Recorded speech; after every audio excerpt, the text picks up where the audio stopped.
Avenue, and then we'll take it higher.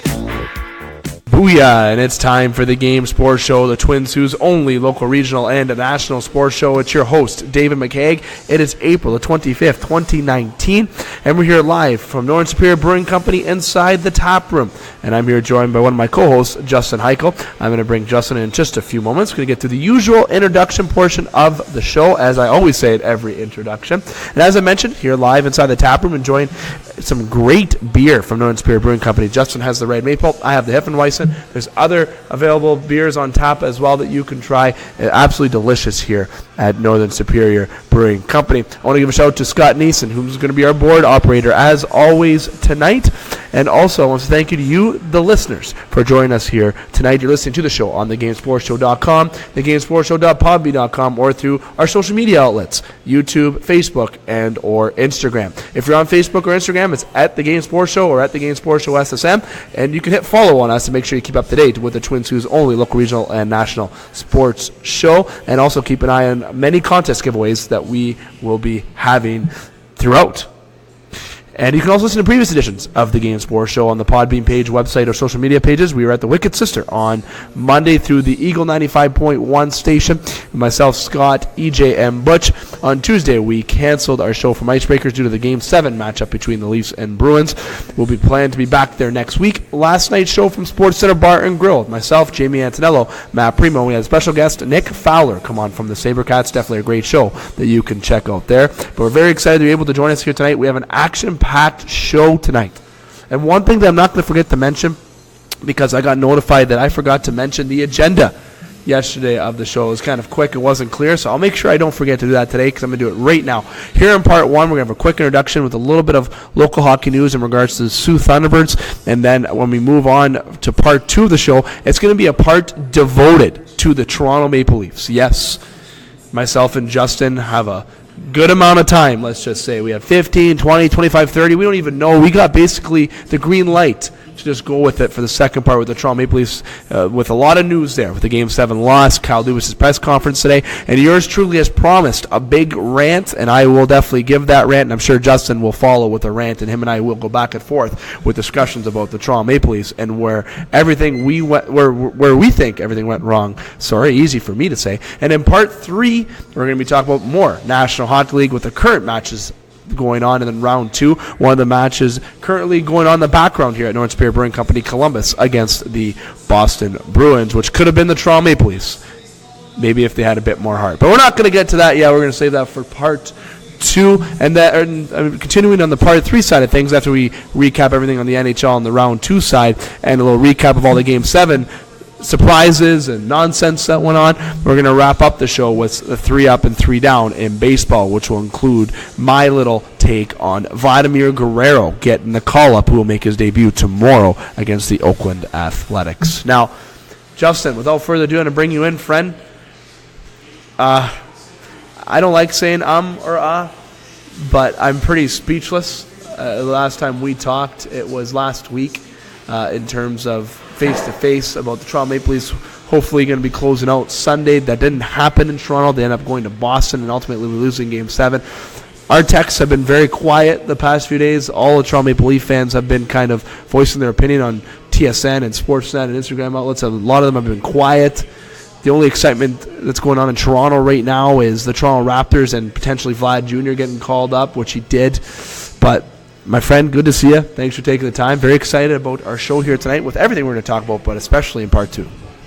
Yeah, it's good to be here, get this out of my system now. I've been pissed off for a couple days. On a plus note, the Marlies swept their first series, so that's good news. Who's the coach there? We're not touching that one. No, we're not going to touch that. No. We're not going to touch that. Sheldon Keefe and the Toronto Marlies have swept in their first round. The Marlies trying to go for another championship there in the AHL. Now, Justin, we're going to jump into right now the Sault Thunderbirds. The Sault Thunderbirds played Game 7 yesterday of the NOJHL final. In Game 7 yesterday against the Hearst Lumberjacks, the Thunderbirds started hot with a 2-0 lead, and they went into the first intermission up 2-1. They ended up getting scored on 4 times in the second period, with only responding with one to have a 5-3 deficit going into the third period, and then Hearst ultimately buried the last goal there in the third period to put the nail in the coffin. They outshot the Thunderbirds 31-27 and winning by a score of 6-3, as I mentioned. And for the Sault Thunderbirds side, you had scoring goals. You had Nick Smith scored a goal. You have Lucas Terrio, who scored the other 2 goals for the Sault Thunderbirds, and an assist, Caden McDonald and Nolan Ford, with William Anderson getting 25 saves on 31 shots. Now, going from the Hearst direction, Bradley Gallant had a goal and an assist. Alec Johnson had a goal. Max Johnson had a goal and assist.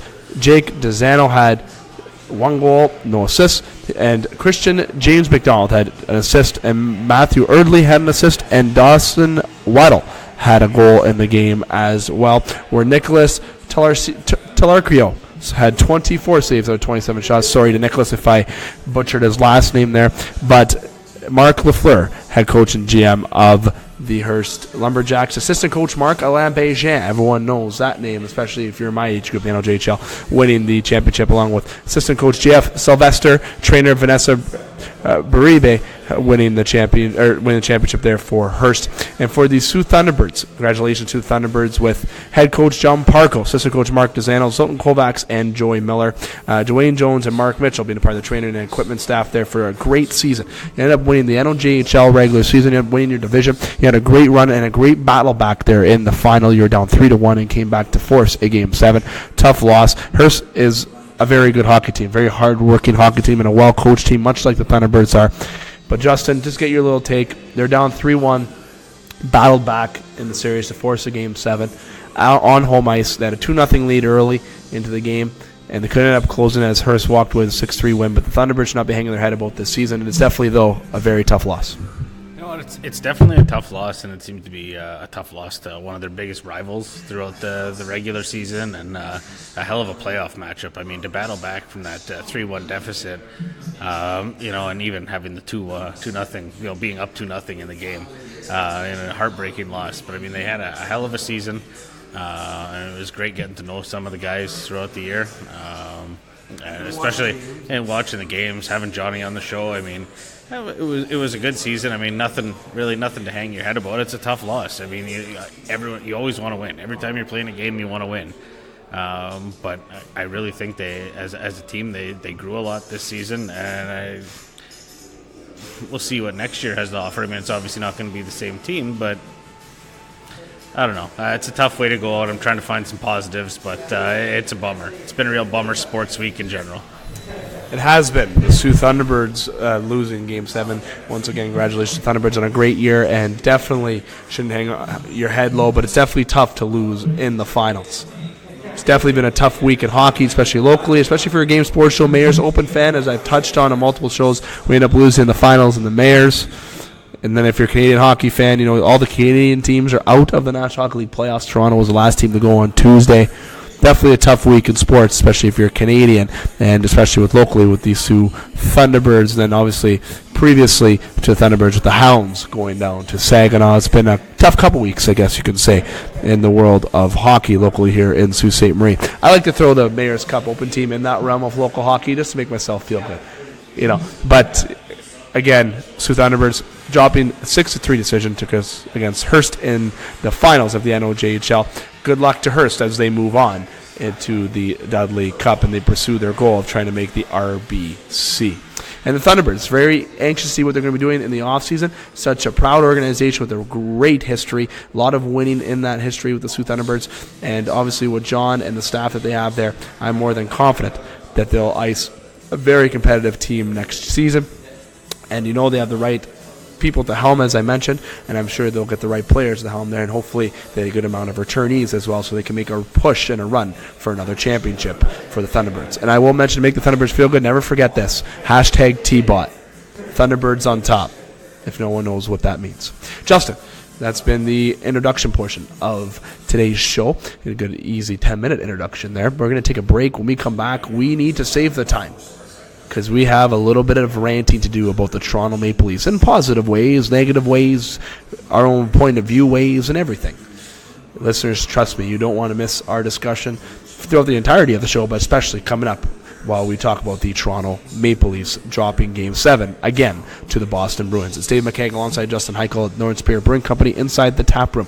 We're going to hear from our sponsors, and we'll be right back to give you more sports talk. You're listening to The Game.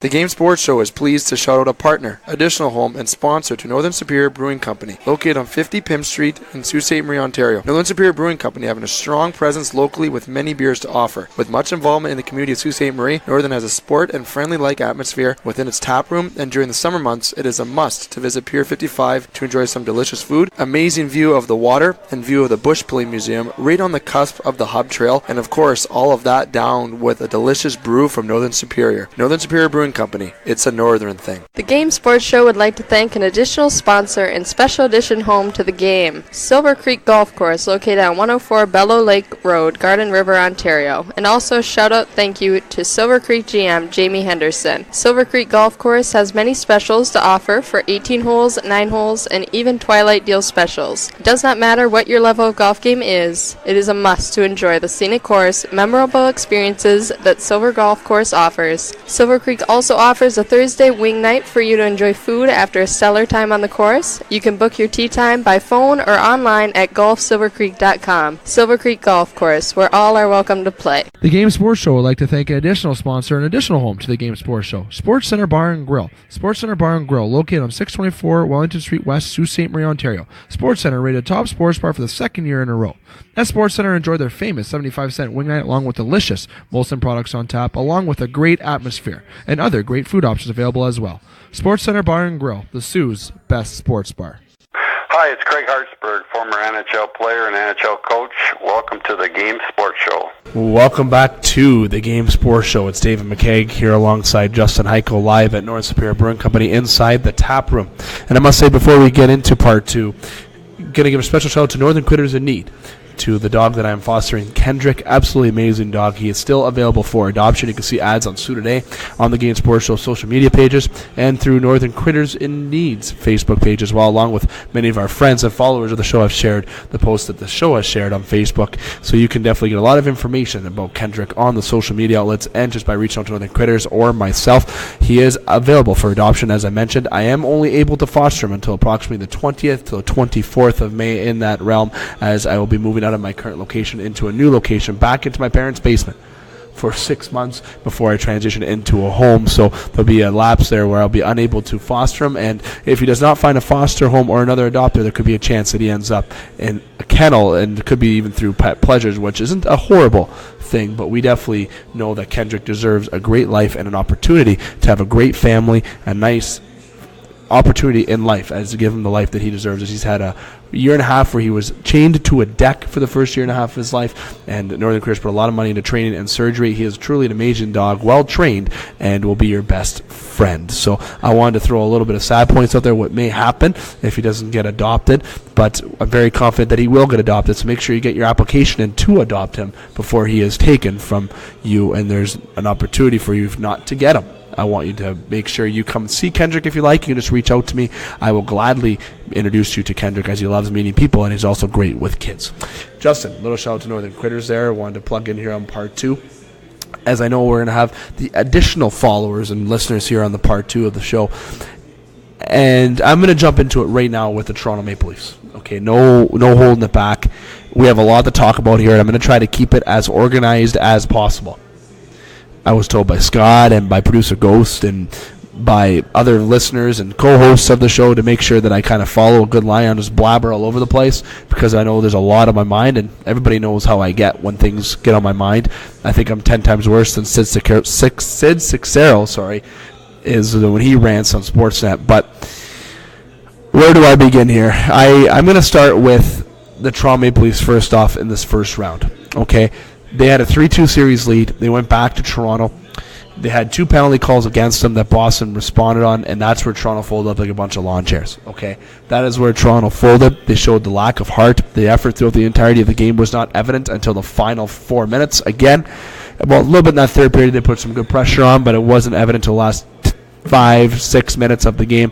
And then they got that empty netter, which I completely blame Babcock for pulling Anderson way too early and at the wrong time. I don't blame coach and not blame him for Babcock, what he did, that the loss was on him. I'm not saying that that's the case, but I definitely disagree with where he pulled Anderson, as we did not have possession of the puck. He had a dump and chase opportunity with McAvoy and Char out there, and he has Bergeron and Marchand and Pasternak out there. That's a possession line. They have one of the best possession stats in the league. You need to make sure you have control in the zone before you pull the goalie. You don't pull the goalie at that time and you wait and we get possession. Maybe we get a good shot and maybe we tie the game and force overtime. There's a lot of what ifs that could have been there. Definitely questionable at best was that pull-in by Anderson. But nonetheless, you got to play a 60-minute game, and his team did not do that. They only did it right out of the gate. Boston weathered the storm, and when they weathered the storm, they responded on the power play. Toronto got into penalty trouble and was unable to respond. So at the end of the day, Toronto had to win Sunday. We all knew that going in against Boston would be a tough matchup. They had to win that series in Toronto. Not that they wouldn't have won in Boston. Don't get me wrong. They had an opportunity to. They won twice already in Boston. So the opportunity was there. But you got to know, momentum shifts. Everything changes. You force Game 7. You're riding a high. Confidence goes down. Toronto had to close that series. You have the players to do it, and the big players did not step up. And I'm not saying you, Matthews, because guess what? Throughout the entirety of that series, you got a lot of goals. You proved me wrong in ways about scoring goals. I really do doubt your physical play once in a while, but I don't expect that from you.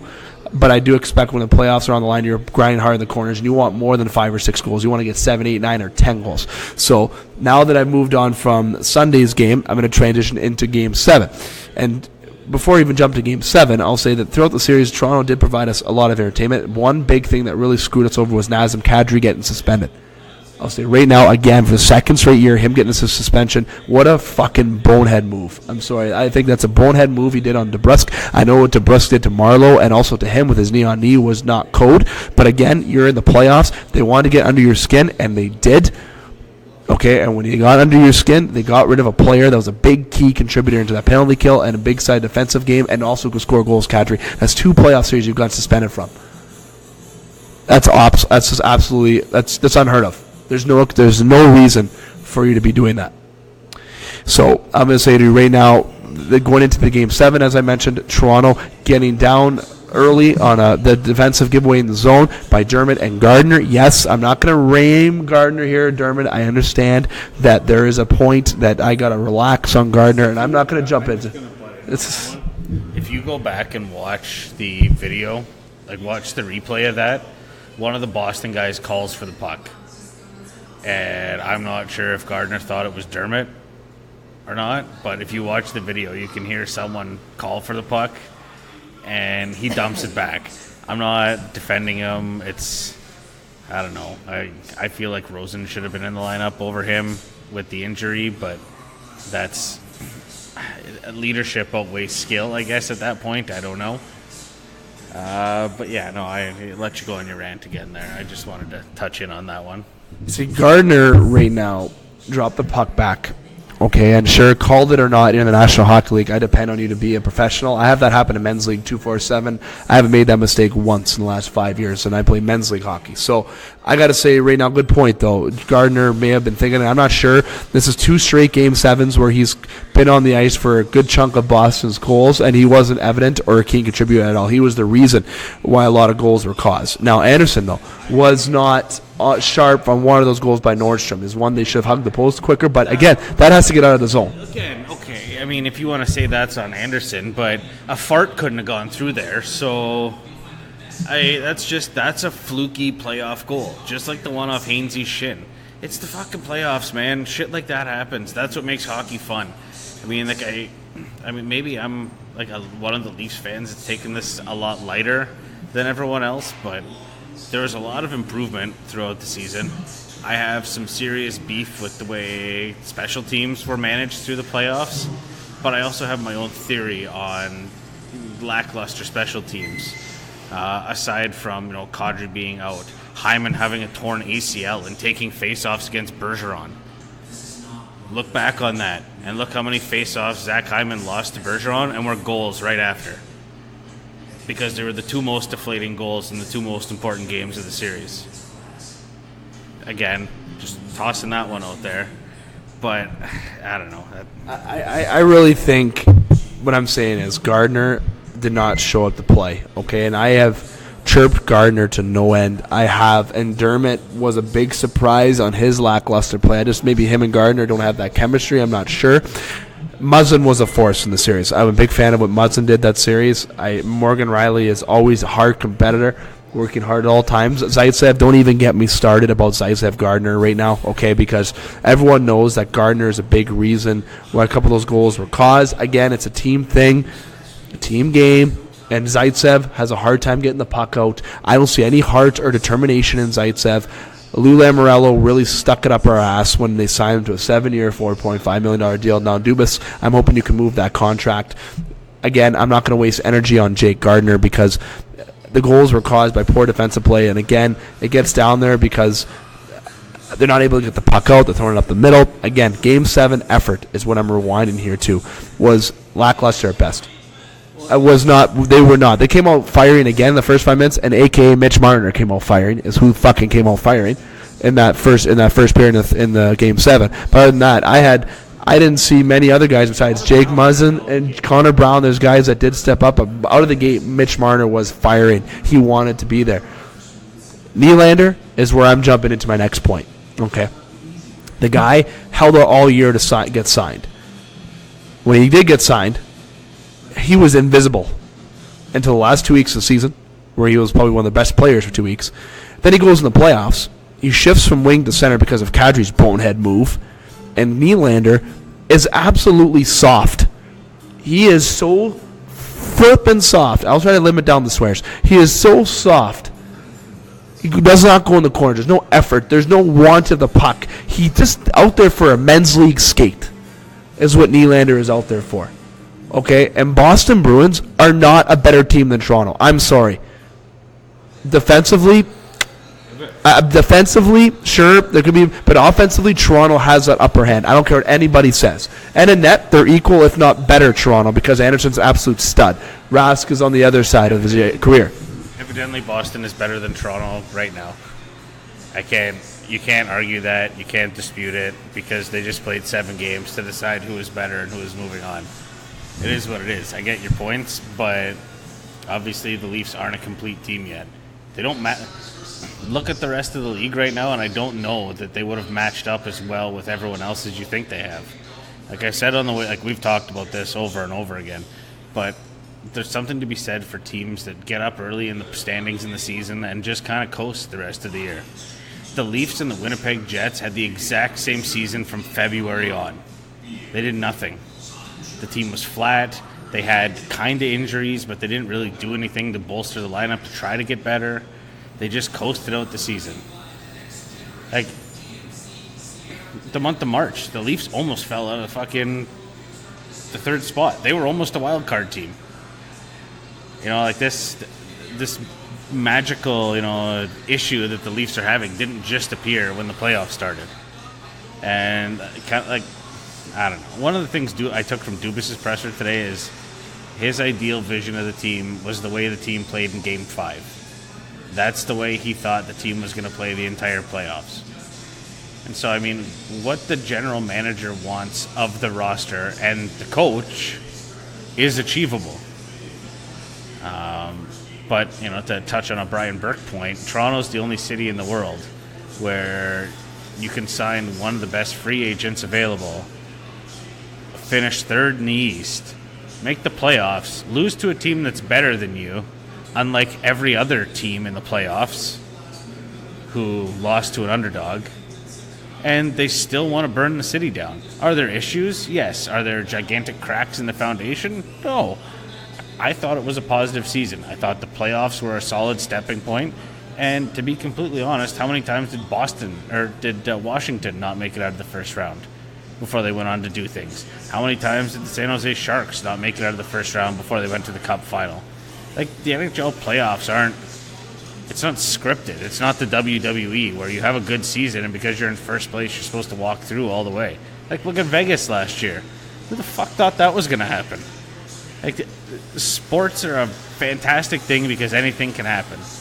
I mean, hockey is a bit of a gauntlet because you got to play 82 games to get to the playoffs, and it whittles the league down to half. But I don't think the Leafs losing to Boston is the be-all and end-all that everyone has. Is it shitty that we're not watching hockey right now? Yeah. But, I think there should be a detox period almost for the media in Toronto where you don't talk for a week. before you talk to these guys. Like going up to Morgan Riley 5 minutes after the game and going, well, what would you like to build off of going into next season? I don't know. I haven't wiped the blood off my jersey from this game. So, like, everyone's got to take a step back and breathe. Like, Morgan Riley, probably one of the best players on the team throughout the playoffs. And if he can continue playing like that going forward, I think he gets an upgrade in letter. I really honestly do. The unfortunate part to that, for him to become the leader of that group, is there's going to be a subtraction of the other two tenured players on the team. Kadri emotionally can't be held responsible to be there. I mean, as was reported today, Kadri wasn't with the team for Game 5 in Boston or Game 7. There was a decision to leave him in Toronto. And I heard that on Sportsnet today, on Tim and Sid, and on Leafs Lunch. So that's factual. And it can't just be Kyle Dubas or Brendan Shanahan saying he's staying back. Like, you'd think the players would lobby for him. Like, there has to be some sort of unanimous decision where they don't want that around. And to be honest, Jake Gardiner will be going into year 10 next year with the Leafs. How many players play 10 years with a team? It's like, it seems like it's just a natural thing to move on now. You know what? I think you've done all you can do there. And I honestly think from a leadership standpoint and a good team guy standpoint, he's a good guy to have around. For what he's going to demand contract-wise, we can't afford it. We have to move on. Oshiganov, I mean, a lesser known, but he's going back to the KHL next year. So, there's going to be a lot of subtractions, but I mean, if I'm going to touch on things that drive me wild a little bit about the playoffs, I mean, Hyman taking face-offs to the torn ACL, to which the coaching staff obviously had to know about. I mean, we didn't. They're not going to tell the public that, but your head coach, you'd think, would know that his knee's a little bunged up because we knew his knee was a little bunged up, not torn. But when Hyman's having that kind of issue, and you see a guy like Trevor Moore who's coming out and playing his fucking balls off, every series in that playoffs that he got a chance to be on the ice, that guy was a spark plug. Why would you not put him in Hyman's spot in the lineup? I mean, I know you're stretched as far as your team goes, or Tyler Ennis, or rotate anyone in off that fourth line. Shorten your bench a little bit. You know, like that's... I thought Ennis was one of our best players. I thought Trevor Moore was one of the best players. Like, that whole fourth line. I mean, they got a little bit too much ice time. But again, like, if they would have followed up the fourth line, you know, fourth line was one of the only ones that was able to keep it in the offensive zone. And then you follow it up by putting Nylander out there. Wow, then that starts a whole shit show on our own end again. Why wouldn't you follow that up? Like, just mess your lines up a little bit. Throw Matthews, Tavares, and Marner out there. 30 seconds. See if they can do something. Go back to you know what I mean? For the fourth line back on. Yeah, like, the fourth line had energy. The fourth line kept Boston on their heels, and because Boston was mixing their lines up so much, you were able to catch them with them. And coming from me, most of my hockey knowledge has come from Don Cherry and just watching hockey my entire life. Like, I haven't played in any sort of league or anything, but I'm able to understand that maybe jostling up your lineup, that's a word for you. Mixing up your lineup a little bit. Maybe try something new. It's like when I go to the store. Sometimes I buy strawberry milk instead of chocolate milk. You know, just mix it up a little bit. Like that, Justin. Jumped right in. I like that. Big thing is that really stuck out to me was the soft play about a lot of the big guns in Toronto. William Nylander's one big guy that sticks out to me. And his soft play, I cannot believe that is a big cornerstone to the momentum in the game. A lot of the guys that are just lackey-daisy, going through the motions, and just happy to be out there maybe and playing some men's league is William Nylander. Okay? And Gardiner, maybe he was trying, but, again, giveaway central. And maybe putting him with Dermott wasn't the best option either. Putting Zaitsev with Muzzin, you had to put Zaitsev with someone who knows what he's doing out there, okay? So, right now, going into the offseason leads to my next thing. There's a couple more points I want to bring out. Because I already brought up Sunday's loss, the Game 7 loss, Kadri's effect not being there, Nylander's softness. I'm definitely going to touch on Mike Babcock because that's a very complicated subject for me. But going into the offseason, I'll say right now, I think Kadri's played himself out of the lineup in terms of a trade to try to free up cap space. And I guarantee you, Toronto will not be re-signing Jake Gardiner. They will be trying to trade Nikita Zaitsev's contract. And also, I wonder if they are going to try dangle William Nylander. I have doubts now because of Dubas' press conference today, which you can check out on Leafs and Trade Rumors on Facebook. They uploaded the whole article there on MapleLeafsHotStove.com. There's a lot of, you can listen to the whole press conference live through YouTube. There's a lot of options where Dubas was asked a lot of questions about his relationship with Babcock, Game 7, Nylander, Mitch Marner's contract. And I can say right now that Dubas says that he will not be trading good hockey players, but if a good deal comes up where he's able to free up some cap and get some good players in return or picks or something, he will trade players. I will tell you. There's only a few people that are untouchable, but we're not going to see a clean house in Toronto. So people think that I'm asking for a clean house. No. I'm asking for some upgrades and retooling, though. Priorities in the offseason. One has to be Mitch Marner re-signing. That's the first priority, is re-signing Mitch Marner. When you re-sign Mitch Marner, you evaluate where you're at. Hopefully he doesn't go above $10 million. Okay, that is where hopefully he signs a 6-year, $10 million contract at most. Then we can go from there and deciding what to do next. With that, Gardiner walks. Maybe you try to trade his rights at the draft to get maybe a 5th or 4th round pick or something if a team could sign. Maybe get some asset there, something for nothing. Third thing, you do try to move Zaitsev's contract. To spend maybe if you, for example, trade him to the Las Vegas Golden Knights, you eat up $950K of his contract. You bring in Colin Miller, who only has a couple years left at 3.8. If you don't re-sign Colin Miller down the road, you're still paying Zaitsev $950K, but at least you're not locked up for him for another 5 years at 4.5. There's some possibility there. I'm just giving an example. I'm not saying it's going to happen, but you're going to have to do a trade like that where some contract is eaten up, or you're going to take on a bigger contract that has maybe shorter term or something that the Leafs can't really afford. So that's going to be Dubas' challenge there. Number 4 thing, I want to see a backup goaltender. Another backup goaltender. Not Garrett Sparks, not Michael Hutchinson. No offense to Hutch or Sparks. I want to see another backup goaltender. I kind of wish they would have kept Curtis McElhinney this year, but that's nonetheless. We can't go back and cry over spilt milk. That's my 4th thing, getting a backup goaltender. 5th and ultimate thing, and this is highlighted. This is almost as important as re-signing Mitch Marner, but you got to do point 2, 3, and 4 before you can really jump into anything else. You know how much money you have left. I want to see them add defense. I want you guys to look at Adam McQuaid.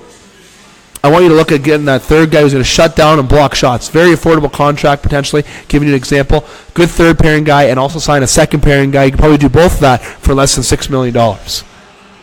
And then if you want to upgrade up front, point 6, I'd like to see Zach Kassian on the lower lines. I think that would be a good opportunity. And I think Tyler Ennis getting an opportunity to move up on the third line would be a good option, because I think moving Connor Brown would be a good option as well. You got to re-sign Ennis. I think he'll be affordable, very much less than Connor Brown is. You move Connor Brown in a trade, maybe to get another defenseman or even another forward if you go that route, or picks, essentially.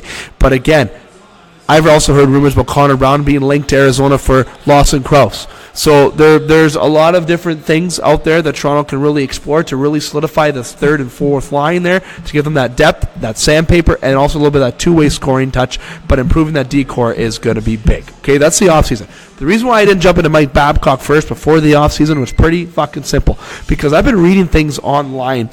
Dubas' press conference. Dubas said, quote unquote, Shanahan's got to evaluate my plan before I can evaluate Babcock's plan or going forward. Dubas will not fire Mike Babcock. Do I think he should fire Mike Babcock? No. And I know there's friends that have been texting me saying that I think he should cut ties with Babcock's. Transition right now to Sheldon Keefe. Sheldon Keefe is having success. I get it. I've also mentioned maybe that we have Keefe come up as assistant coach, but that won't be a thing. Keefe is going to be a head coach to a head coach. Keefe had options to leave Toronto last year, and he didn't. You know why he didn't leave Toronto? Because he is going to be the next coach in Toronto. We know that. Do we know when? The plan was not to be next season, in 2019-2020. Babcock's contract still got a couple years left on it. Sheldon Keefe went from the Hounds right up to the Toronto Marlies. He's really accelerated in his game, his coaching. He's way beyond where he thought he'd be coaching at his age, I'm thinking. Really, to be fair, sorry, Sheldon, if that's not right. So you're going to have opportunity, and you're going to have an opportunity to coach a very good hockey team, which is already a good hockey team, but the way we are building and have all these young guys and players involved, you're going to be able to take over Mike Babcock. Either gets fired, resigns, or / retires. But my whole point is, Dubas going to let go of Babcock next year? Absolutely not. If he does, will I be surprised? No. Maybe he does want to shake it up, but do I think he should? No, I really don't think he should, because Babcock is deserving of one more chance. We are already, I think we're 2 years ahead of our schedule for the rebuild. I think it's 2 years that we're ahead. Maybe a year, 2, I'm not too sure. Maybe signing Tavares accelerated the rebuild just a little bit by a year. But people may argue that we are not ahead in our scheduled rebuild. We are much ahead. We were not supposed to make the playoffs that first year Matthews and Martin were in the lineup. That's already a year ahead in itself. The year that we lost to Boston last year was basically the year we thought we'd hover in that lower seed. You know where we finished? 3rd. So we're ahead of our rebuild.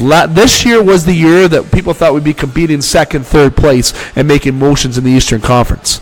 We were cemented to be a favorite in the Eastern Conference before. Then Tampa Bay showed what they could do in the season, and things kind of happened throughout the year. But we are ahead of our rebuild, and Babcock has a lot to do with that. Here's my thing, though.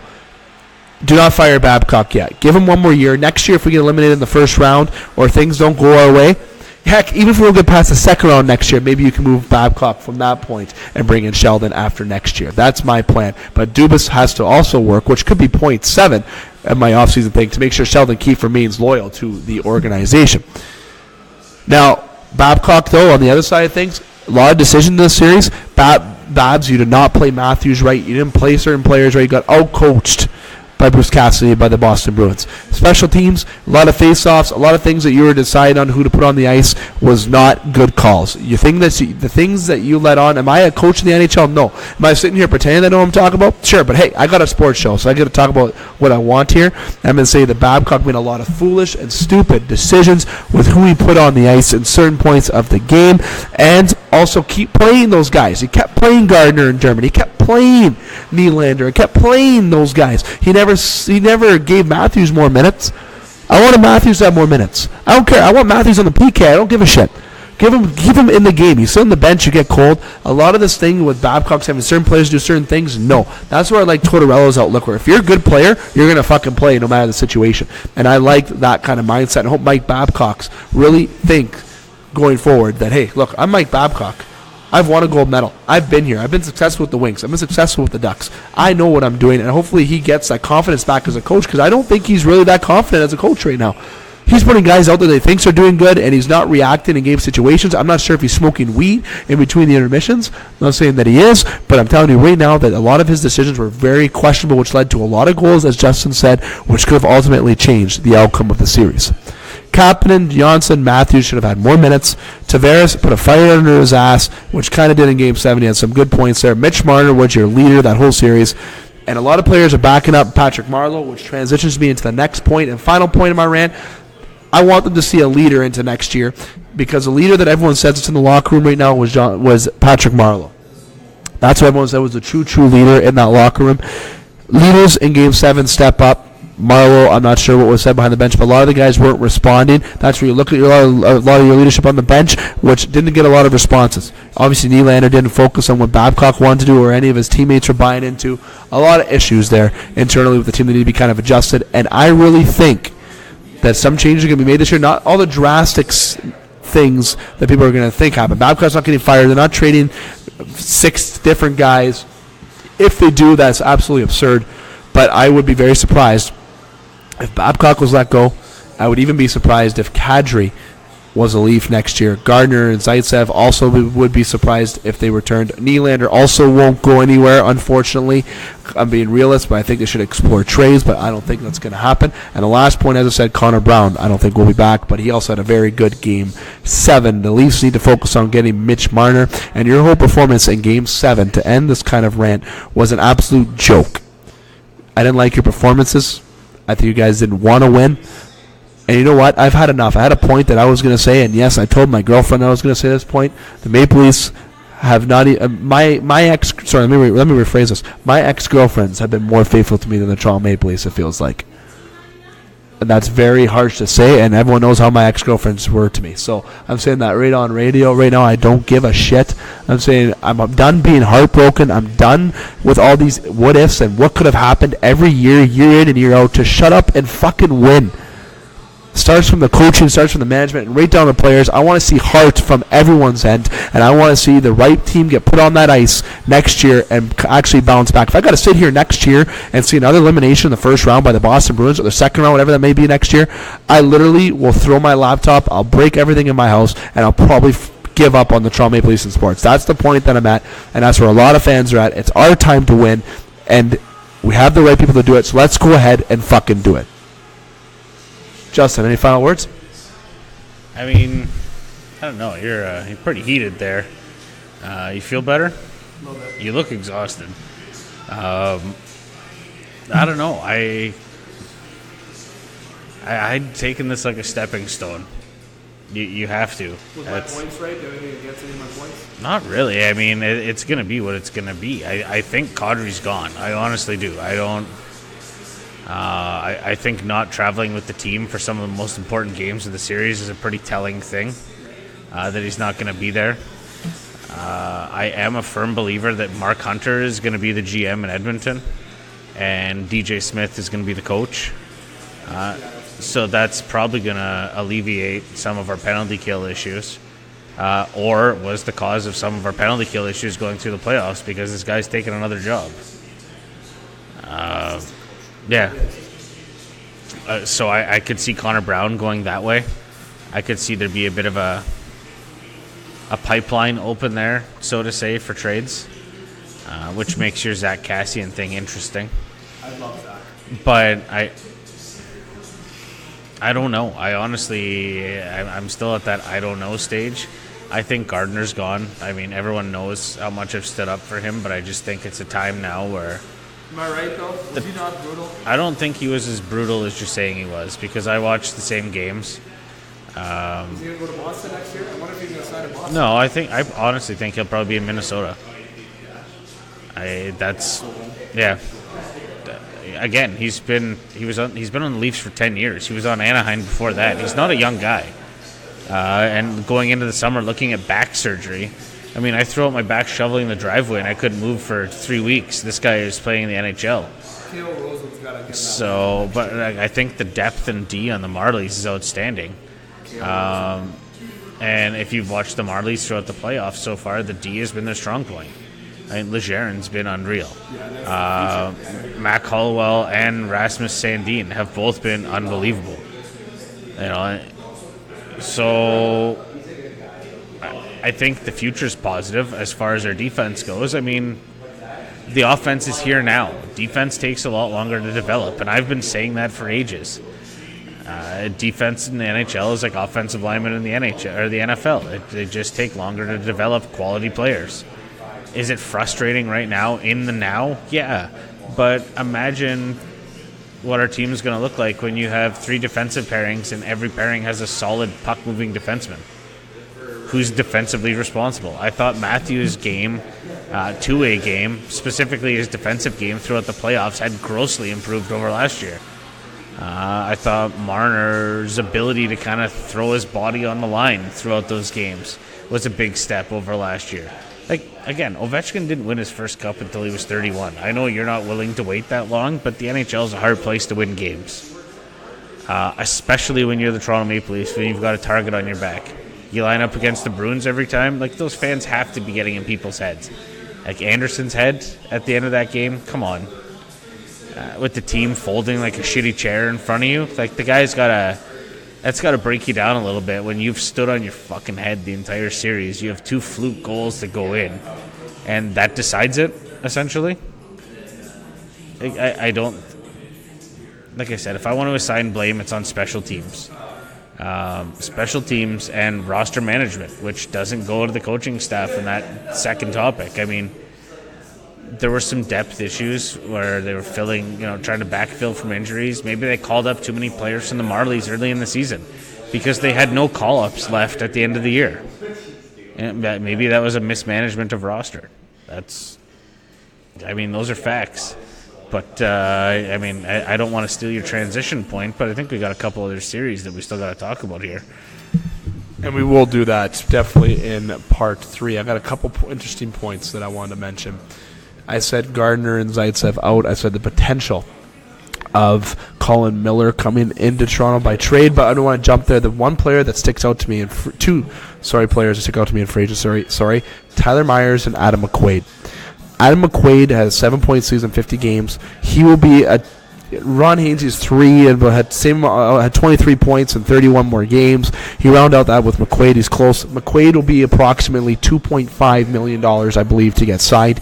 And he's at 32 years old, so I think if he signed for 2 more years, maybe even a 3-year, I would say 2-year contract would be the best bet. Even if they offer him an additional $250K, it would be good to bring on the back end. And that could be that kind of that cornerstone of that third pairing there. And I could see him playing really well with Cale Rosen. Rosen gets to kind of be the quarterback of that deep pairing, get the puck up in transition. McQuaid gets to block shots. And in that second pairing with Gardiner gone, Tyler Myers is extremely interesting. I think Tyler Myers playing with Jake Muzzin would be an absolute force. Tyler Myers is $5.5 million was his current cap hit this year. Will he get the same this year? I'm sure he will be highly sought after, but a lot of people are going to be very cautious about giving him that contract, much like Alexander Edler. Those are two interesting guys, but I think Tyler Myers, a contract can get done there for about $5 million for 5 years. I think would probably be the way we go. And if you move Gardiner and Zaitsev out, and you potentially move Brown out, you can move up some cap space, and then you focus on re-signing Kasperi Kapanen and Janssen, which are points that I should have mentioned in my 7 points earlier. So I want you to make sure you add that to the Mitch Marner area where you re-sign Mitch, Kasperi, and Andreas Janssen. But after you do those moves, and you have money left, you should have money enough to sign Adam McQuaid and Tyler Myers on the D end of things. Patrick Miles' contract, when he runs out after next year, will open up a lot of cap space. I'll tell you right now, it'll be a good idea to look down that route, and you can definitely count it that once he is gone for that $6.5 million, once you have that kind of happen, you can even look at the option to sign some bigger names going into the next year. But Tyler Myers and Adam McQuaid are the two players that stick out to me to sign in Toronto next year on defense. And I'm very interested about Zaitsev and Colin Miller trade. For some reason, that's kind of where I'm at.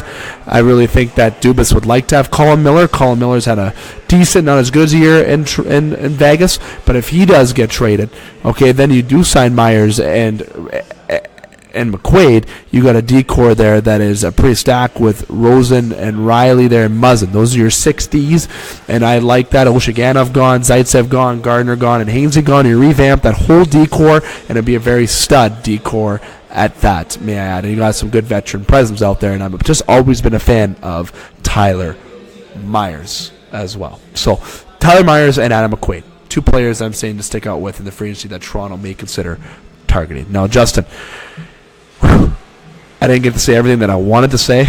I really feel it, but I did say a lot.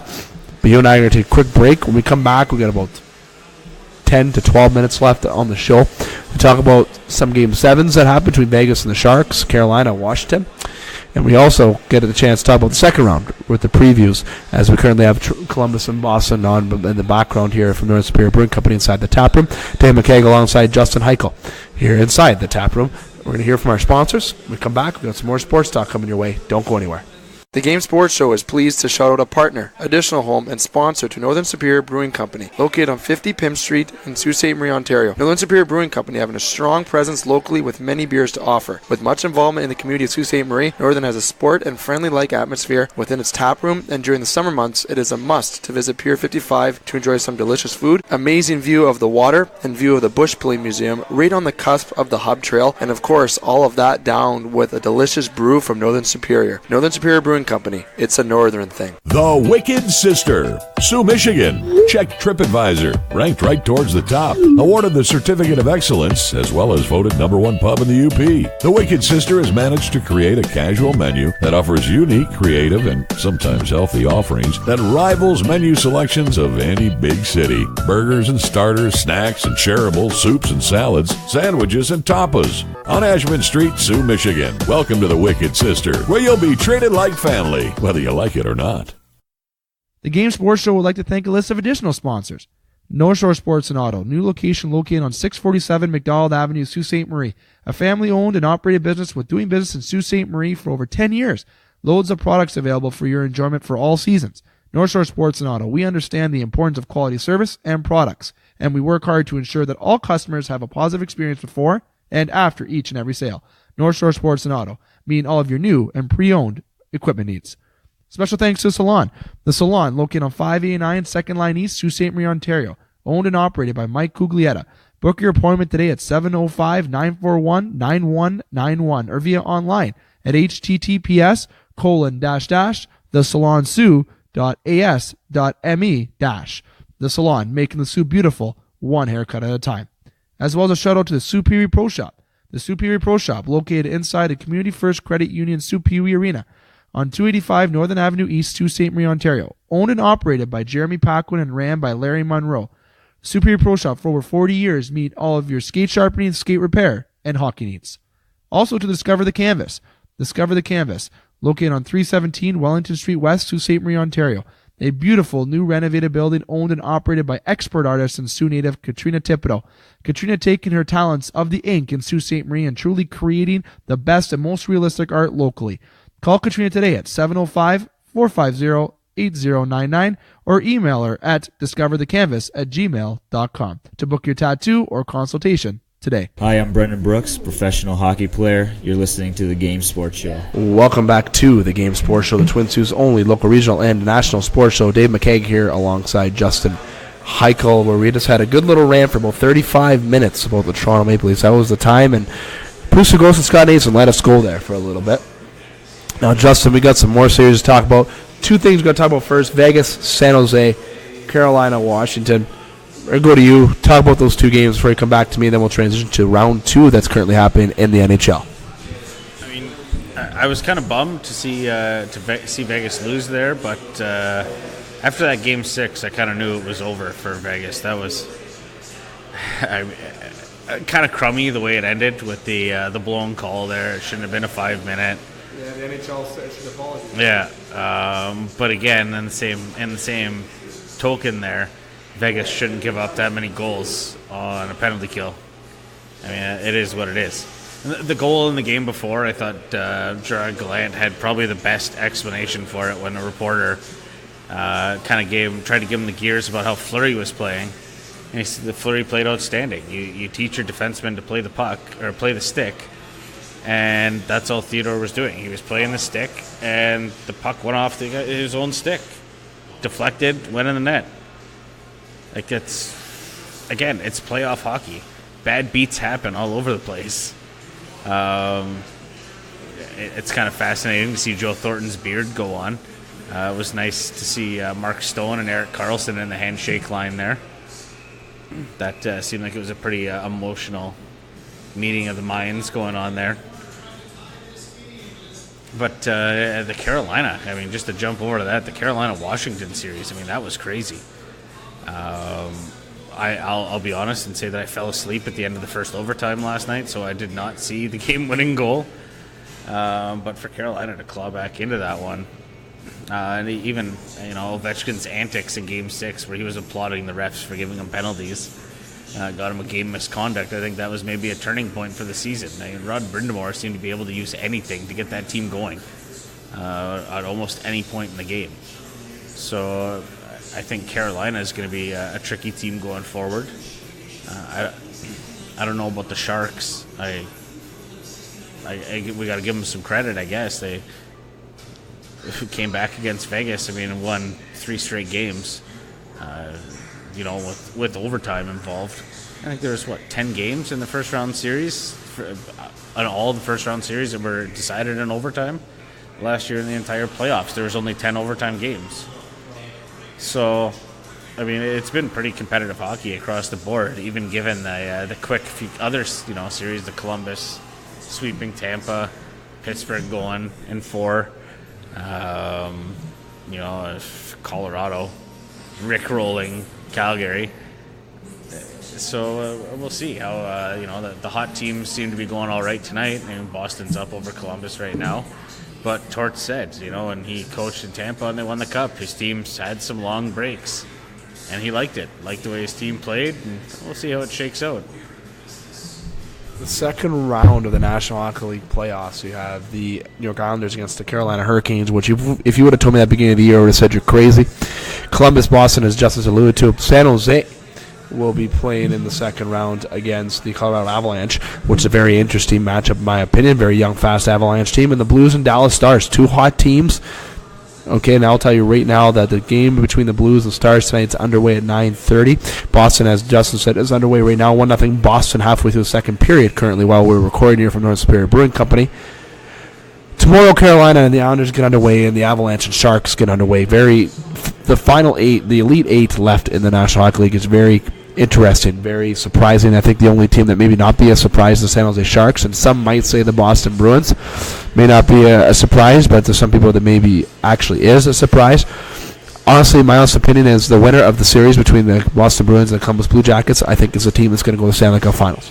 That's my honest opinion, too. No offense to the Islanders and Hurricanes. Congratulations to the Islanders making it further than John Tavares said. You want me to say it? There it is. You didn't have to pay $11 million. You got Komarov, Matt Martin, Lou Lamoriello, and Barry Trotz, and you brought in Robin Leonard, and you made those small Thomas Kuhnhackl. You bring in these guys that are lower end, cheap salary, and you end up making it to the second round of the playoffs. So things just work when a team is gelling. But right now between Columbus and Boston, this is going to be one of the high intensity second round series, along with San Jose and Colorado. Very excited about that series. Don't underestimate the Avalanche, but I'd be very surprised if they can knock off the Sharks. I think the Sharks are just too deep defensively, and they'll be able to contain Rantanen, Landeskog, and also McKinnon. Now, going to the Cup final, if I want to give me an early preview, I believe we're going to see, and I'm saying this maybe out of a little bit of hate towards the Boston Bruins, a little bit right now being a Leaf fan, but I'm saying this as a sports professional, as we're not supposed to have favorite teams when we come to sports analysis. But I do think the Columbus Blue Jackets are going to make the Stanley Cup final, truthfully speaking. Now, if they're playing Toronto, sure, I might be saying something a little bit different. But at the end of the day, I do think with Columbus knocking off Tampa, that was not a joke. Just the way the momentum's going in Columbus, it just feels right that Columbus will be that Cinderella team to go on to the Stanley Cup final. I'll tell you right now, if they did play Toronto would have a very tough time against the Columbus Blue Jackets. And I think from the West, it's going to be go down between the Blues and Sharks, but I really think the Sharks are going to make the Stanley Cup Finals now against the Columbus Blue Jackets, and I think Jumbo Joe Thornton might actually win his first Stanley Cup. Going to the backtrack a little bit to the Game 7s between Carolina and Washington. Carolina win in overtime. You know why Carolina was able to win? Their top guys were going. They battled back all series. Mr. Clutch Game 7, Justin Williams, a big factor in that lineup with the Carolina Hurricanes, but Rod Brind'Amour played his top guys all the time. One shift off, they're back on. One shift off, they're back on. And that's why they're able to have a lot of success. They're able to match against Washington's top. And that's why they're able to force the Game 7 and ultimately win Game 7 overtime, because they had their guys out there firing all cylinders, tiring out the other guys, and then Brock McGinn ultimately getting the winner. Vegas, San Jose, 5-4. Vegas had to come back and tie up the game. San Jose had that five-minute power play where the NHL issued an apology today to the Las Vegas Golden Knights to that. But Vegas getting into the Game 7 in the first round, making the Cup last year. Good first 2 seasons in the National Hockey League. You have nothing to hang your head about. San Jose ultimately wins the game. Sometimes the hockey gods have weird fates, and San Jose was just on the decisive side of that. But as Justin said, when you score 3 times on a 5-on-3, that really hurts. It really, really hurts. Despite that is a long time being short, especially on the road, though. Tell you that right now. For the rest of tonight, we have Boston, Columbus, St. Louis, and Dallas. Tomorrow, Carolina and Islanders, and Avalanche and Starks. There'll be a game each night in the National Hockey League. Very curious to think about going forward. Justin, last thing about this round 2 discussion. Who are your teams going on? If you had to pick an early Stanley Cup final, who are you picking right now? We don't like to predict on the show. We don't like to do that. But you know what? We're going to make it fun because everyone's bracket's been absolute shit show this year. Why don't we contribute and try to maybe right our wrongs with where we think team's going to end up? St. Louis, for sure.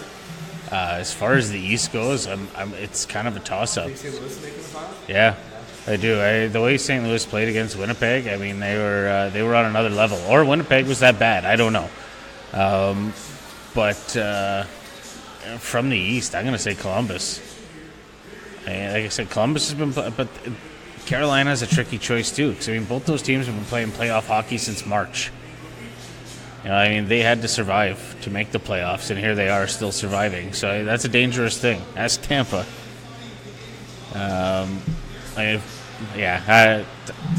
St. Louis, Columbus is my... St. Louis, Columbus. Who would have thought that would be the way that the National Hockey League would have their finals? Gary Bettman's maybe loving that, but it would have been better if Toronto would have been the team to get there. Justin, one little piece of news: this NHL salary cap next year goes up to $83 million. Is the rumor, which is $4 million more. Right now, I'll tell you something interesting. If the Leafs this is without signing Mitch Marner, with Gardiner walking off, the Leafs have right now $70 million as a cap hit. They have $13 million to play with. You sign Marner for 10, that opens up 3, where you still have room to make adjustments, especially if you make trades with Zaitsev and or Connor Brown and or Nazem Kadri. Make some moves. You can sign some free agents. It's a little tidbit I want to throw out there, the salary cap for sure. Getting to the last point of the show, MLB, 3 up, 3 down in the MLB right now. I'm going to go first point, baby. Vladimir Guerrero Jr. getting the call up in for Toronto. He will play on Friday against the Oakland Athletics. Vladimir Guerrero will be playing, apparently, what we're reading and being told is third base. The Jays right now are third in the AL East. The Rays are still first with the Yankees behind them. The Red Sox and Orioles behind the Jays in that retrospect. For the first point, Vlad getting the call up. Very excited to see that. Second point, sticking with the Blue Jays, Bo Bichette breaking his hand out indefinitely, prospect for the Toronto Blue Jays. No, everyone should not be worried. It's an injury that you could get healed from. Just takes time, and the Blue Jays are going to take that time that is needed for them for sure. Last point that we're going to get to for the 3 up and 3 down, I'm going to go with Bryce Harper. Seems like he's still losing his mind, and people remember him throwing his helmet down on the ground, wanting to fight the pitcher. You know, he's yelling at umps and other players. Bryce Harper definitely lives up to the reputation of being a little bit of a hothead, eh, Justin? I'd say, definitely a tiny bit of a hothead there. Maybe some pee in the cup issues going on there. I'm not too sure. Might be the Philadelphia air. You know, it's a pretty aggressive place there in Philadelphia. No offense to Philadelphia. Justin, as the summer goes on, as the NHL playoffs when it comes to an end, we'll get into more baseball talk, especially locally here on the Game Sports Show from Northern Superior Brewing Company, especially when it comes into the NHL offseason. It's going to be a very interesting offseason, especially for a lot of teams, a.k.a. Toronto, Tampa, Washington, Pittsburgh. A lot of teams for sure. Justin, I want to say thank you to you for coming on by here tonight. And next week we're planned right now to have the 4 shows go on. So if we don't have a show prior to that, with any bonus things that happen, we'll definitely have you on next week for sure here from Northern Superior Brewing Company. Maybe even Wednesday from Sports Center or Tuesday from Icebreakers. But before that, I will see you on Friday, which is tomorrow. You know what tomorrow is? Avengers Infinity War, baby. 10:55. We're going to be sitting in a 3.5-hour long movie watching the Avengers starting at 10:55. Are you excited or what? This is an emotional roller coaster of a week. It should be a good one. I'm actually annoyingly just need to get it over with and want to see the movie. I want to make predictions on here, but we don't have time for that right now. One obvious thing that I think everyone knows: Captain America, I think, is going to die. Very interesting. But Justin, thank you again. I want to thank you to Scott Nason, our board operator, to you, the listeners, as well. I want to thank you to John Cavalier and Blake Winter here from Northern Superior Brewing Company and Northern Superior Brewing Company as a whole. And the company, as what they do for us, is always great things, and we're very happy to have them as a partner. Very excited going forward for the entirety of the year. And we're thanking to all of our sponsors that are part of the Game Sports Show as well. And hats off again to the Sault Thunderbirds season. Hats off again to the Sault Toronto Maple Leafs season, the Sault Greyhounds, LSSU, and all the Canadian teams that play in the National Hockey League as well. Hard-fought year. Hopefully next year we can have some success locally, but also hopefully we can have a cup finally come home to Canada next season, despite who it is. But listeners, here I am just to let you know, make sure you follow us on our Podbean page, Instagram, or Facebook page. Also, make sure you keep an eye on all of the updates, as we're going to keep you up to date with the Twin Sault's only local, regional, and a national sports show. And until Monday from the Wicked Sister, here I am reminding you, listeners, stay safe, but also to keep your stick on the ice, swing your bat, catch your touchdown, drain your threes, and shoot your shots. Booyah.